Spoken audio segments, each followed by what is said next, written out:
महाभारत का युद्ध अपने अंतिम पड़ाव पर चल रहा है। बड़े बड़े वीर गति को प्राप्त हो चुके थे। केवल दो लोगों के बीच में युद्ध चल रहा था, पांडव पक्ष से भीम और कौरव पक्ष से दुर्योधन। भीम अपनी प्रचंड गदा को खूब प्रहार करते हैं दुर्योधन के ऊपर, लेकिन दुर्योधन का बाल बांका नहीं होता, क्योंकि दुर्योधन को उसकी मां से मिला हुआ एक लोह शरीर प्राप्त है, जिसको साधारण रूप से नष्ट नहीं किया जा सकता। सब चिंता में है कि महाभारत युद्ध कौन जीतेगा। तभी भीम ने भगवान की ओर देखा तो भगवान ने इशारा किया कि इसकी जंघा पर प्रहार करो। भीम ने अपनी प्रचंड गदा को जैसे ही उसकी जंघा पर प्रहार किया, जंघा टूटते ही दुर्योधन गिर गया। लेकिन यहां पर एक समस्या प्रकट हो गई। धर्म युद्ध में नाभि से नीचे प्रहार करने की अनुमति नहीं होती। ये जितने भी युद्ध होते थे, इनमें नाभि से नीचे प्रहार करने पर पराजय मानी जाती थी, अपराध माना जाता था और मारने वाले को युद्ध से बाहर कर दिया जाता था। जैसे ही भगवान ने इशारा किया, भीम ने दुर्योधन की जंघा पर प्रहार किया। ये दृश्य देखते ही नारद जी महाराज बोले कि अब भगवान अन्याय करवा रहे हैं, भगवान के मन की बात समझनी चाहिए, ये क्यों करवा रहे हैं, मुझे समझना है, मुझे जानना है। तुरंत नारद जी महाराज पहुंच गए हिमालय पर। हिमालय पर बलराम जी तपस्या कर रहे थे। संपूर्ण महाभारत युद्ध में बलराम जी नहीं थे। सब थे, बलराम जी नहीं थे। क्यों? बलराम जी को जब पता चला कि द्वारिकाधीश पांडवों के पक्ष में, तो बलराम जी बोले, कौरवों का मुखिया दुर्योधन मेरा शिष्य और पांडवों का मुखिया कृष्ण मेरा भाई, मैं किस तरफ जाऊं? एक मेरा शिष्य, एक तरफ मेरा भाई है। तो बलराम जी बोले, भाई युद्ध होने दो, हम युद्ध में जाएंगे ही नहीं, हम तपस्या करेंगे जाके, हम युद्ध में नहीं रहेंगे। नारद जी महाराज पहुंचे और पहुंच करके बोले, बलराम जी आप यहाँ तपस्या कर रहे हो और आपको पता है महाभारत युद्ध में धर्म के विपरीत कार्य हुआ है। बलराम जी बोले, क्या हुआ है? बोले, आपके भाई श्री कृष्ण ने भीम को आज्ञा की कि दुर्योधन की जंघा पर प्रहार करो, नाभि से नीचे प्रहार करवाया है। दुर्योधन की जंघा टूट गई, वो गिर गया है और पांडव जीत गए हैं, कौरव हार गए। पांडव जीत गए, इस बात की खुशी तो है बलराम जी को,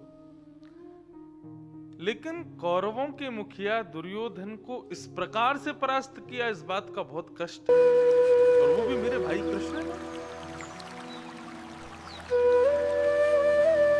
यदि अधर्म हो रहा है और आपके कानों में पता चल जाए कि कहीं अधर्म हो रहा है और आप सामर्थ्यवान होकर के भी उसको रोकोगे नहीं, तो आपको पाप लगेगा। यदि आपको पता है कि आपके घर के आसपास कहीं बहुत बड़ा अनर्थ हो रहा है, अधर्म हो रहा है, और आप चाहो तो जाकर के उसको रोक सकते हो, तो आपको रोकना चाहिए। यदि नहीं रोकोगे, कान बंद करके घर में बैठोगे, तो आपको भी पाप लगेगा, उसका पाप आपको भोगना पड़ेगा। बलराम जी बोले, मुझे पता ना चलता और मैं ना जाता तो कोई बात नहीं थी, लेकिन अब पता चल गया और अब अगर नहीं गया तो मुझे अपराध लगेगा। अपना हल मूसल उठा करके श्री बलराम जी महाराज कुरुक्षेत्र के मैदान में जा रहे हैं।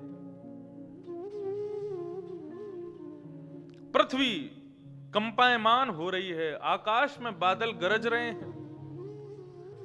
पांडव जो अपनी विजय का आनंद मना रहे थे, वे पांडव घबरा गए। बोले, कृष्ण ये क्या हो रहा है?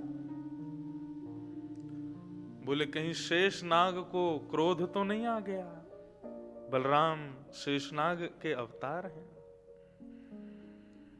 तभी भगवान ने देखा कि दूर से ही नीलमणि चमक रही है और मानो वो नीलमणि तेज रूप धारण करके कुरुक्षेत्र की मैदान की ओर आ रही है।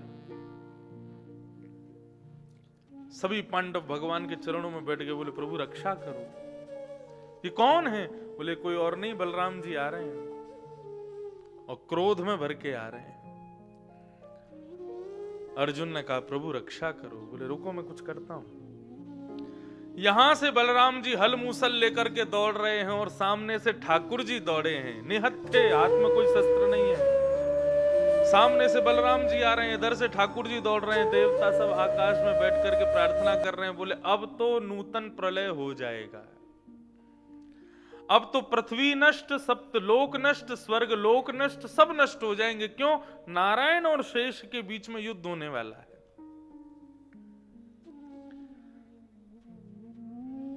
बलराम जी हल मूसल लेकर के दौड़ रहे हैं, ठाकुर जी बिना किसी शस्त्र के दौड़ रहे हैं, सब टकटकी लगा करके देख रहे हैं क्या होगा क्या होगा क्या होगा।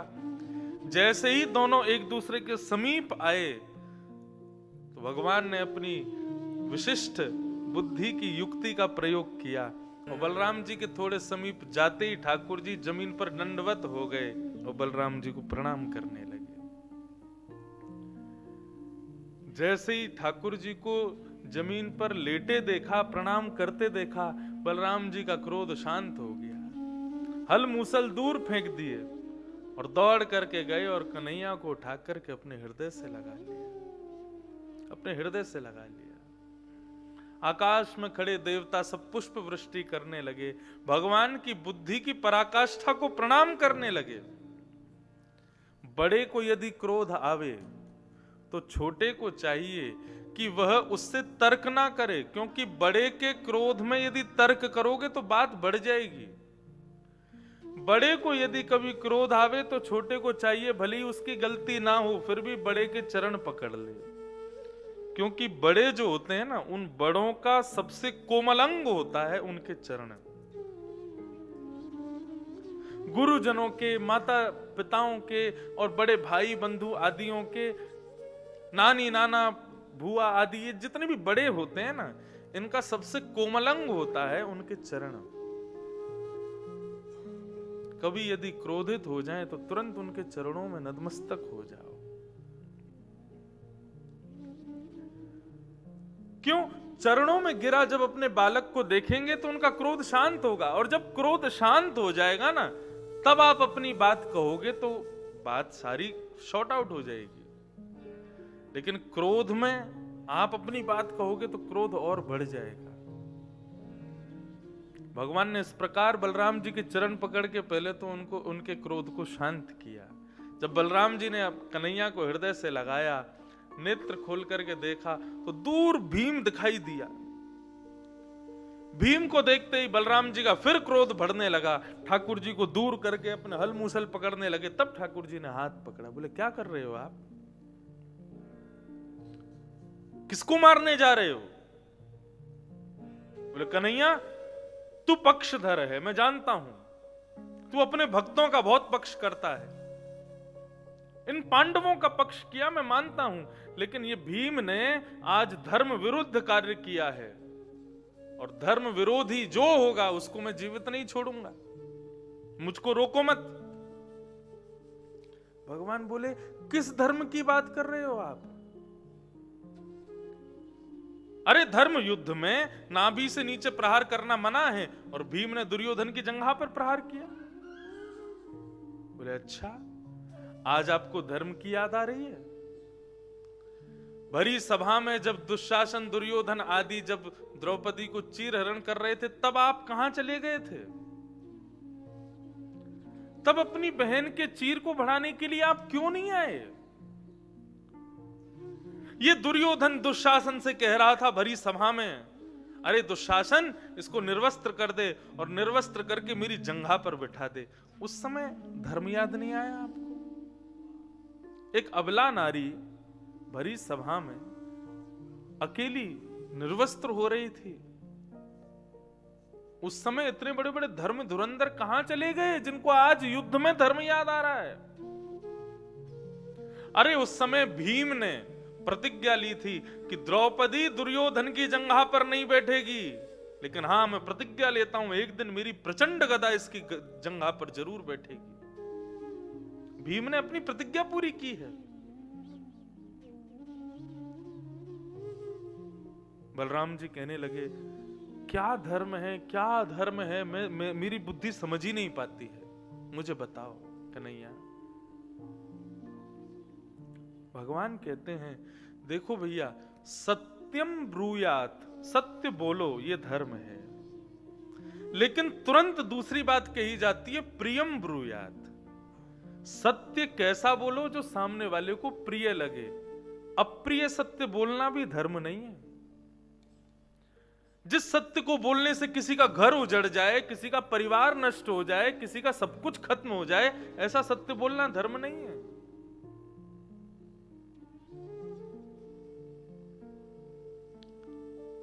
इस प्रकार भगवान कृष्ण ने बलराम जी को समझाया और कहा कि विधर्मी को मारने के लिए यदि अधर्म का सहारा लिया जाए तो विधर्मी को मारने के लिए अधर्म का सहारा लेना भी धर्म है। दुर्योधन विधर्मी है और उसको मारने के लिए यदि भीम ने अधर्म किया, नाभि से नीचे प्रहार किया, तो मेरी नजर में वह भी धर्म है, क्योंकि मरने वाला कोई धर्मावलंबी नहीं है, विधर्मी है। विधर्मी। इस प्रकार बलराम जी को समझाया। बलराम जी बात समझ गए और पांचों पांडव अपने राज्य अभिषेक के लिए तैयारियों में लग गए। रणभूमि में अचेत अवस्था में पड़ा है दुर्योधन। तभी गुरुपुत्र अश्वत्थामा आ गया और आकर के पूछने लगा, दुर्योधन तुम्हारे पास अब भी समय है, मुझे आज्ञा दो, मैं पांचों पांडवों को मार दूंगा। दुर्योधन बोला, मेरे पास और कोई चारा भी नहीं है, मार दो। अश्वत्थामा पांचों पांडवों को मारने के लिए गया, लेकिन जाको राखे साइया मार सके ना कोई, बाल ना बांका कर सके जो जग बैरी होई। ठाकुर जी जिसको एक बार पकड़ लें, ठाकुर जी जिसके ऊपर एक बार अपना वरदस्त रख दें, या ठाकुर जी जिसके सदैव संरक्षक बनकर के रहते हो, उसको महाराज ठाकुर जी भी चाहे ना तो नहीं मार सकते।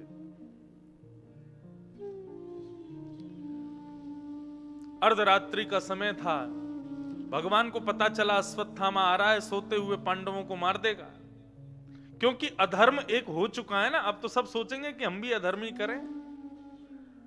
भगवान पांचों पांडवों को अर्धरात्रि में ही उठा करके अपने साथ ले गए, लेकिन द्रौपदी के 5 पुत्र सोते रह गए।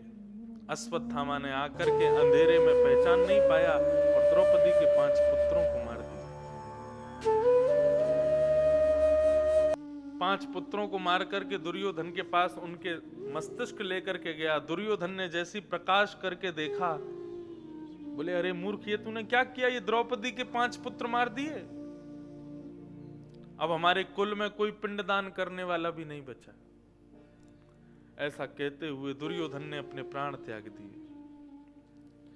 प्रातः काल का समय हुआ, द्रौपदी रुदन करने लगी, अपने पुत्रों के 5 धरों को देख करके रोने लगी। अर्जुन ने प्रतिज्ञा कर ली, बोले, द्रौपदी तुम रो मत, मैं प्रतिज्ञा लेता हूं, जिसने भी तुम्हारे 5 पुत्रों को मारा है, ये अर्जुन प्रतिज्ञा लेता है, उसको जीवित नहीं छोड़ूंगा मैं। भगवान अर्जुन का हाथ पकड़ रहे हैं, बोले, गुस्से में, जल्दबाजी में प्रतिज्ञाएं नहीं लेनी चाहिए। बंधुओं, एक चीज समझिए, महाभारत, भागवत आदि ये ग्रंथ ना, ये पग पग पर कुछ सिखाते हैं।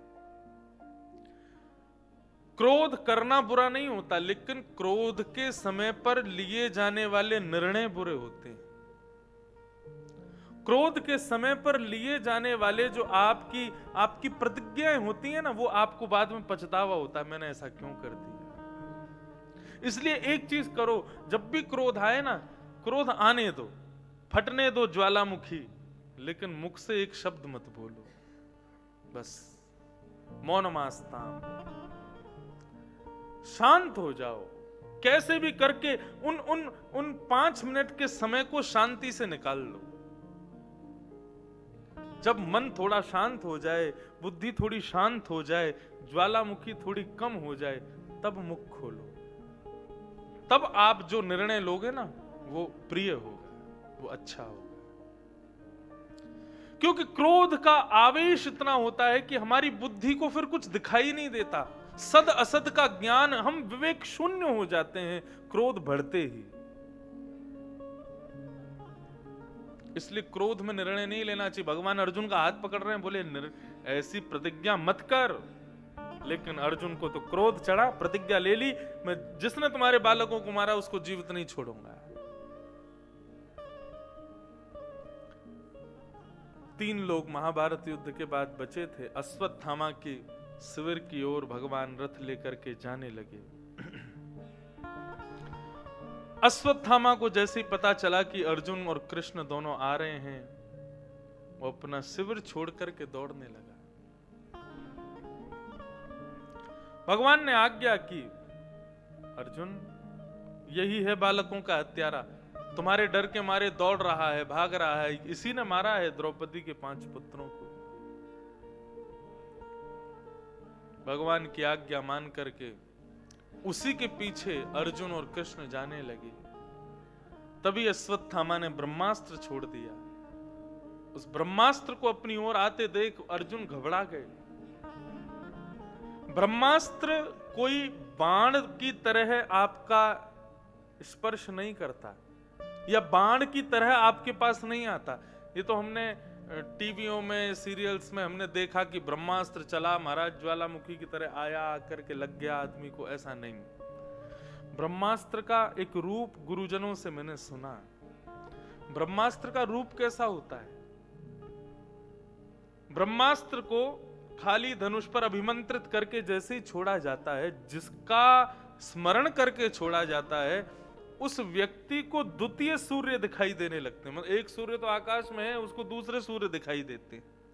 और वो द्वितीय सूर्य इतने तेजोमय होते हैं कि उनके तेजों में से, उनके तेज प्रकाश से जिसके लिए ब्रह्मास्त्र छोड़ा गया है, उसका शरीर जलने लगता है और धीरे धीरे तड़प तड़प करके वो व्यक्ति जल जल करके मर जाता है। ये होता है ब्रह्मास्त्र।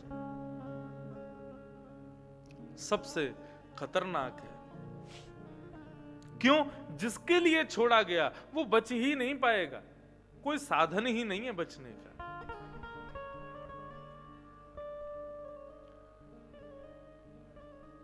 अर्जुन भगवान के चरणों में गिर गए, बोले प्रभु ये ब्रह्मास्त्र मुझे जला रहा है, आप आज्ञा कीजिए।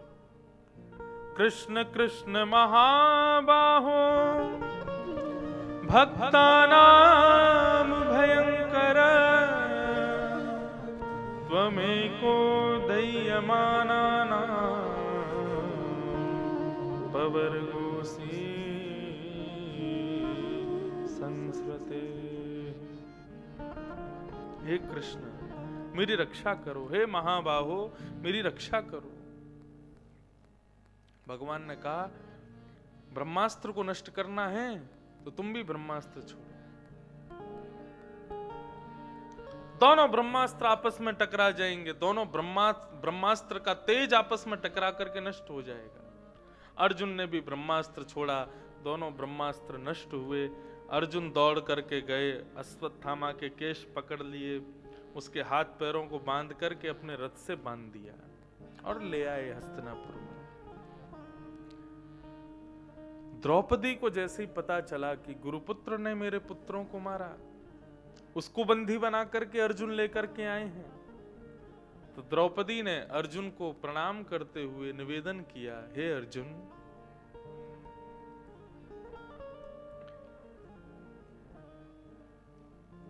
निरीक्ष्य कृष्णापकृतं गुरुसुतं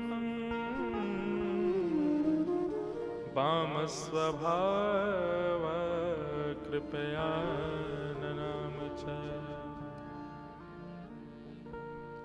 उवाच चासहन्तस्य वन्धनानयनं सतिं मुच्यतामेष ब्राह्मणो नितरां गुरु। अर्जुन, जिस गुरु ने धनुष उठाना सिखाया, जिस गुरु ने बाण चलाना सिखाया, जिस गुरु ने धर्म युद्ध में खड़ा होना सिखाया, उस गुरु को तो हमने महाभारत युद्ध में मार दिया। अब कम से कम गुरु के उपकार के रूप में उनके पुत्र को तो छोड़ दो, इसको मत मारो। ये ब्राह्मण है, ये गुरु है, इसको मारने का अधिकार हम क्षत्रियों का नहीं है, इसको मत मारो, इसको छोड़ दो।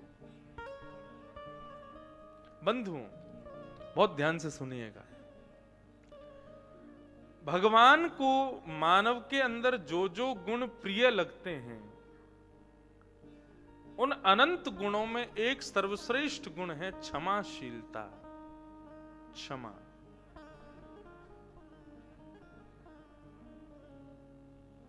क्षमा भगवान की पत्नी है। जैसे कोई बहुत धनवान होता है तो उसके प्रति कभी कभी मन में भाव आता है कि भगवान इससे बड़े प्रसन्न है, तभी ये बहुत धनवान है, लक्ष्मीवान है। क्यों? भगवान की बड़ी कृपा है इसके ऊपर। ऐसे ही यदि कोई व्यक्ति क्षमावान हो ना, उसके प्रति भी यही भावना रखना कि भगवान इससे बड़े प्रसन्न है। भगवान की प्रसन्नता का यह फलस्वरूप है कि मानव के भीतर क्षमाशीलता आती है। क्षमा धर्म के 10 लक्षणों में दूसरा लक्षण है क्षमा। धृति क्षमा दमोस्तेयम। क्षमा मतलब किसी ने कुछ गलत किया लेकिन आपने उसको माफ कर दिया। लेकिन कई लोग इस बात को कहते हैं, बोले महाराज जी किसी ने यदि कुछ गलत किया और आपने उसको क्षमा कर दिया तो उसको अपनी गलती का एहसास तो हुआ ही नहीं। हम उस व्यक्ति को दंड देते हैं, उस व्यक्ति पर चिल्लाते हैं, उसको मारते हैं या जो कुछ भी करते हैं, कम इसलिए करते हैं ताकि उसको अपनी गलती का अनुभव हो कि मैंने बहुत बड़ी गलती की। लेकिन हम किसी को क्षमा कर देते हैं तो ऐसा व्यक्ति तो फिर अपनी गलती का अनुभव कर ही नहीं पाया, उसको तो पता ही नहीं चला कि मैंने कुछ गलत किया। देखो, जब धर्म के 10 लक्षणों पर वृहद चर्चा, एक बार वृंदावन में एक स्थान है कोकिल साई, बहुत सुंदर स्थान है बिहारी जी मंदिर के पास में। तो जब दूसरी वेव आई थी कोविड की, तब वहां पर 4 दिन तक दशकम धर्म लक्षणम, 10 धर्म के लक्षणों पर चर्चा हुई थी। तब क्षमा का जब भाव पढ़ा 2-4 जगह पर, तो क्षमा का एक भाव ये समझ में आया कि व्यक्ति अपराधी पर यदि क्षमा कर दे तो ऐसा नहीं है कि उसको उसके अपराध का दंड नहीं मिलेगा। आप नहीं दोगे तो क्या हुआ, उसको प्रकृति दंड देती है। हम कभी कभी कहते हैं ना, कोई बात नहीं भगवान देख रहा है। इतना बोलना भी एक प्रकार से क्रोध करना जैसा होता है। अरे भैया हम तो कुछ नहीं कहते, भगवान सब देख रहे हैं, उसके 1000 हाथ हैं, 1000 आंखें, उसको सब दिखता है, किसी किसी कोई छुपा नहीं है। ये भी आदमी क्रोध में ही बोलता है। लेकिन वास्तविकता यह है कि आप यदि किसी अपराधी को क्षमा करते हैं तो प्रकृति उसको नहीं छोड़ती, प्रकृति उसको दंड देती है। एक बार एक नाव में 10 विद्यार्थी बैठ करके नाव पार कर रहे थे, गुरुजी संग में बैठे थे। तो एक बालक के सिर पे बाल नहीं थे, बाल नहीं थे क्या, उसका मुंडन हुआ था। तो जब छोटे विद्यार्थी बालक होते हैं, एक आध का मुंडन हो जाए तो बाकी के बाल वाले विद्यार्थी उसको खूब छेड़ते हैं। कभी उसके सिर पर तबला बजा देंगे, कभी उसके सिर पे कुछ ऐसे मार देंगे, कभी पानी फेंक देंगे, ऐसा करते हैं। हमारा जनेऊ संस्कार हुआ था, इसी प्रांगण में ही हुआ था। तो मैंने देखा कि भाई अकेले का यदि जनेऊ हुआ तो जितने बाल वाले मेरे भाई बंधु हैं सब मुझको छेड़ेंगे। तो मैंने जिद करके जितने भी हमारे घर में बालक थे सबका अपने संग करा लिया नहीं तो सब मेरे सिर को छोड़ते नहीं। तो हमारे चाचा ताऊ जी के जितने बच्चे, सबका अपने संग, कम से कम 11-12 बच्चों का, बेचारे रो रहे थे जब उनके बाल कट रहे थे। मैंने कहा अब अच्छा है, क्योंकि अकेला मैं गंजा हुआ तो ये मेरे को छोड़ेंगे नहीं। सबको करवा दिया। अच्छा है, हम लोग सुख में सबको चाहते हैं कि सब हमारे साथ रहें, ऐसी दुख की परिस्थितियों में सबको साथ रखना चाहिए। जब कोविड नया नया आया था तो बड़ा भय था उस समय, घर के बाहर कोई निकलता नहीं था और महाराज पुलिस घूमती थी बाहर। और स्टार्टिंग का जो वो 20 मार्च को जो लगा था, 20-21 को ही लगा था ना, हाँ 21-22 दिन का जो लगा था, वो तो बहुत ही ज्यादा भय जरूर था, लेकिन पता नहीं क्यों मजे बड़े आ रहे थे घर पर। तो हम लोग क्या करते थे कि हमारे घर पे ये बहुत सारे सब ब्राह्मण लोग, मैं पटना से कथा करके लौटा था और घर आके बिल्कुल क्वारंटीन हो गए थे, तो बहुत सारे ब्राह्मण भाई बंधु और ये सब घर में रह गए थे। इतने सारे बालक थे, मैंने कहा क्या करें। तो हम लोग यहाँ बाहर गैलरी में कुछ खेल करते थे, क्रिकेट खेले, कभी कुछ खेलते थे। एक दिन बैठ के सब मीटिंग कर रहे थे, तो बात हुई कि भैया अगर हम में से किसी को कोविड हो गया तो उस समय क्या होता था, एम्बुलेंस आती थी महाराज, आसपास के घर के लोग घबरा जाते थे।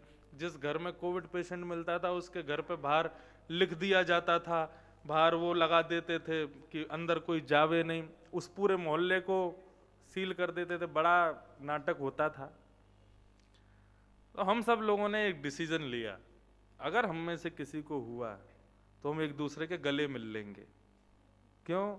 हॉस्पिटल अकेले थोड़ी जाएंगे, पूरा जो एरिया होगा सब साथ में वहां पे एक संग दवाई खाएंगे, एक संग इंजेक्शन लगवाएंगे, एक संग बोतल चढ़वाएंगे, क्यों? मन लगा रहेगा। तो विनोद की बात है, मैं कह रहा था कि यदि किसी व्यक्ति के अपराध को आप क्षमा करते हो तो आपने तो क्षमा कर दिया, लेकिन प्रकृति उसको छोड़ती नहीं है। और एक और बात, यदि किसी ने अपराध किया और आपने उसको दंड दिया तो प्रकृति फ्री हो जाती है, बोले अब इसने दे दिया, अब मैं क्या करूं। लेकिन यदि आपने उसको छोड़ दिया तो प्रकृति नहीं छोड़ेगी। तो बालक नदी पार कर रहे थे, तो बालक वो एक बेचारा बिना बालों का बैठा, तो कोई उसको मारे, कोई तबला बजा दे, कोई पानी फेंके। तो गुरुजी बैठे बैठे देख रहे थे और गुरुजी के मन में आ रहा था, ये क्रोध क्यों नहीं कर रहा है, ये गुस्सा क्यों नहीं कर रहा है, ये कुछ कह क्यों नहीं रहा है, ये उन बालकों को पकड़ क्यों नहीं रहा है, ये मुझसे शिकायत क्यों नहीं कर रहा है। शिकायत भी एक प्रकार से दंड ही है। कुछ नहीं कहा। तो जैसे ही नदी के किनारे नाव पहुंची तो जो बालक उसको छेड़ रहे थे वो सबसे आगे खड़े थे उतरने वालों में। तो जैसे ही वो उतरे, तो उतरते ही जहां उतरे दिख रहा था मिट्टी, लेकिन वो दलदल था। और वो जैसे ही कूदे तो इतने इतने दलदल में घुस गए और हाथ पांव चला में बचाओ बचाओ बचाओ बचाओ। तब गुरुजी बचा लिया उनको, लेकिन गुरुजी समझ गए कि तुम दलदल में गिरे नहीं थे, तुमको घेरा गया। किसने घेरा? गुरुजी बोले इसने घेरा। जिसके बाल नहीं थे उसकी ओर कहा, बोले इसने घेरा। बोले गुरुजी मैंने क्या, मैंने तो कुछ किया ही नहीं। बोले तुमने किया नहीं, ये तुमको छेड़ रहे थे, तुमने इन पर क्रोध नहीं किया, इसीलिए प्रकृति ने तुम्हारा क्रोध इन पर किया। यदि किसी के अपराध को आप क्षमा करते हो तो आप अपने क्रोध को प्रकृति को दे देते हो, और प्रकृति उसको छोड़ती नहीं है, फिर एक ना एक दिन उसको नष्ट करेगी। द्रौपदी ने अर्जुन के चरण पकड़ लिए, बोले मत मारिए इसको, ये ब्राह्मण है, हमारा गुरुपुत्र है, गुरु के उपकार के रूप में इसको बख्श दीजिए, इसको छोड़ दीजिए। और अर्जुन, इसको मारने से फायदा हमको क्या होगा, ये बताओ। क्या मेरे 5 पुत्र जीवित हो जाएंगे? नहीं होंगे ना। मेरे 5 पुत्र जीवित नहीं होंगे तो फिर इसको मारना क्यों? और दूसरी बात, इनकी मां के बारे में सोचो। अर्जुन बोला इसने सोचा बच्चों की मां के बारे में, इसने तो 5 को मार दिया।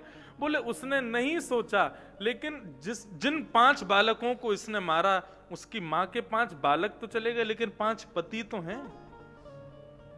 अश्वत्थामा की मां को विधवा तो पहले ही कर दिया तुम लोगों ने, अब इसको भी मार दोगे तो उसकी मां कहां जाएगी? इसको मत मारो, इसको छोड़ दो। अब द्रौपदी कह रही है कि छोड़ दो। भीम कहने लगा तूने छोड़ा तो मैं मार दूंगा। प्रजा कहने लगी, बोले अर्जुन हमारे हवाले कर दो, हम मार देंगे इसको। युधिष्ठिर कहने लगे नहीं नहीं, हम द्रौपदी के पक्ष में हैं, इसको मत मारो। सब बातें होने लगी। अंत में भगवान के पास देखा, भगवान को देखा।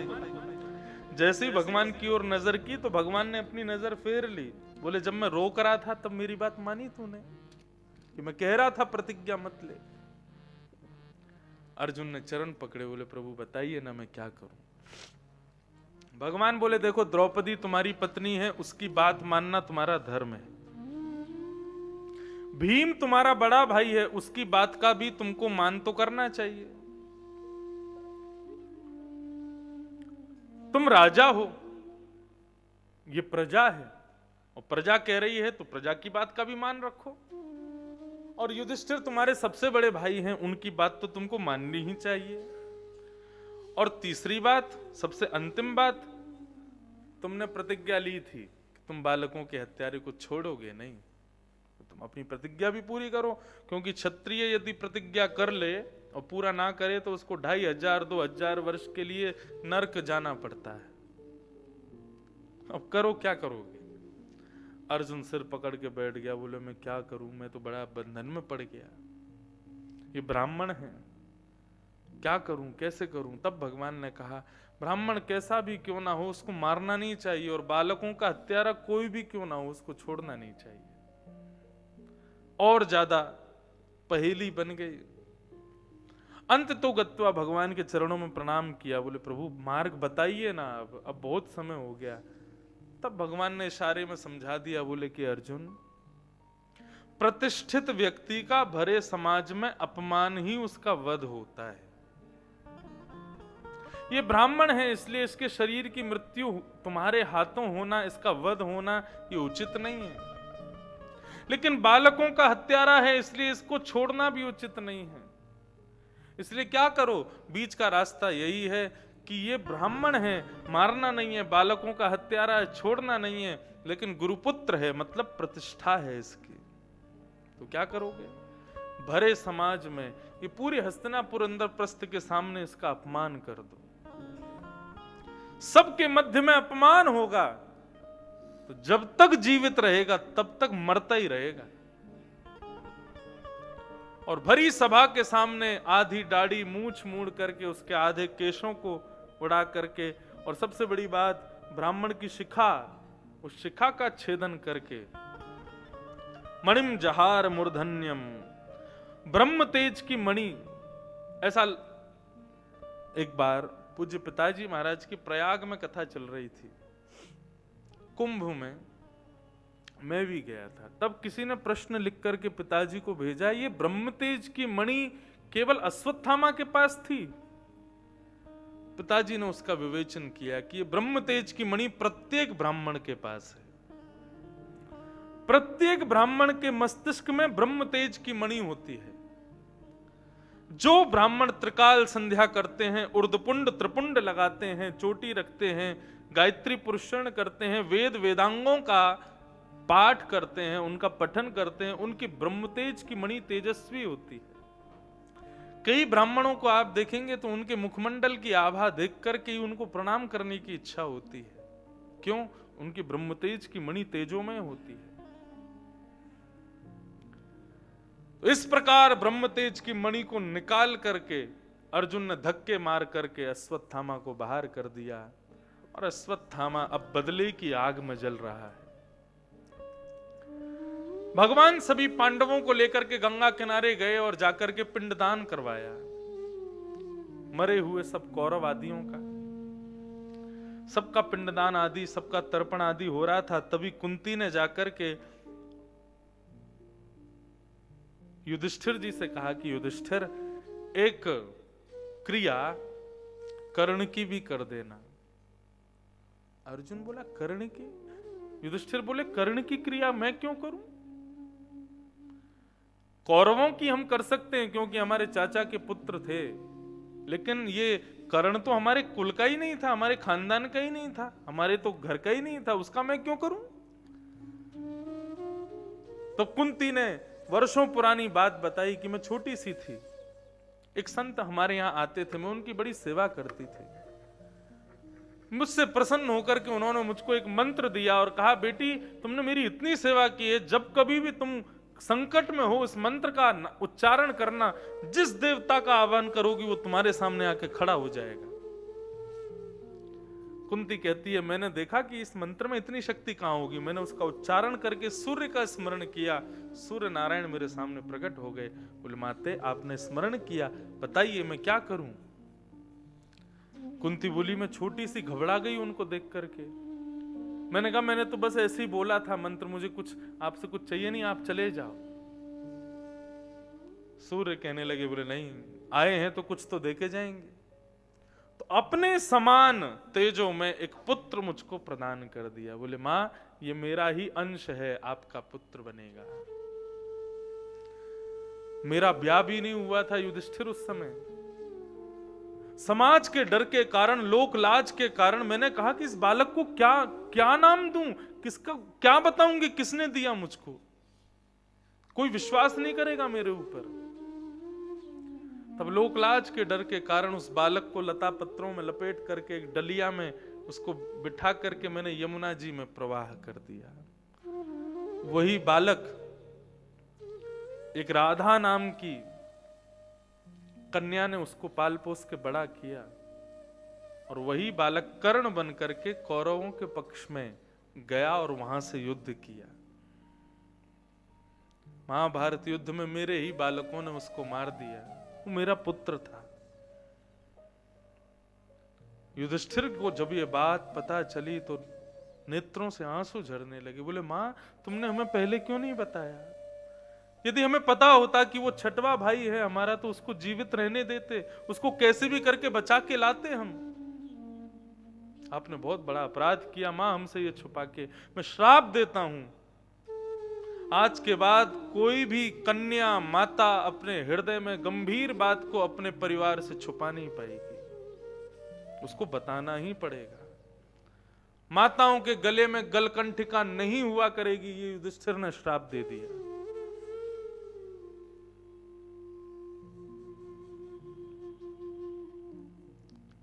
भगवान ने जाकर के युधिष्ठिर को समझाया, कुंती को समझाया, और कर्ण का पिंडदान हुआ।